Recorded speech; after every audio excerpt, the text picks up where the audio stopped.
আজ মাছের ডিমের সুন্দর একটা রেসিপি নিয়ে তোমাদের সামনে হাজির হলাম। এটা আমার মন চেয়েছে তাই আমি করেছি। এটা কোনো বই বা কোনো ম্যাগাজিন থেকে আমি পাইনি। দেখো আমি রান্নাটা কিভাবে করি। রুই মাছ বা কাতলা মাছ যে কোনো মাছের ডিম হলেই হবে। তো প্রথমে জলটা একটু গরম হওয়ার অপেক্ষায় থাকবো, তারপরে সামান্য নুন দিয়ে দেবো। তারপরে যে ধুয়ে থাকা যে ডিমটা, মাছের ডিমটা, ওটা আমি দিয়ে দেবো। তারপর ডিমটা সেদ্ধ হওয়ার খানিকটা তো অপেক্ষা করতেই হবে, অপেক্ষা করব। এবার যখন ডিমটা সেদ্ধ হয়ে যাবে, ওটা কোনো ছাঁকনির সাহায্যে একটু ছেঁকে নেব।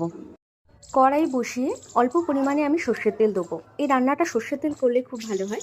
তারপর কাঁচা লঙ্কা আর পেঁয়াজ কুচি, রসুন কুচি আর অল্প পরিমাণে একটু আদা কুচি দিয়ে দেবো।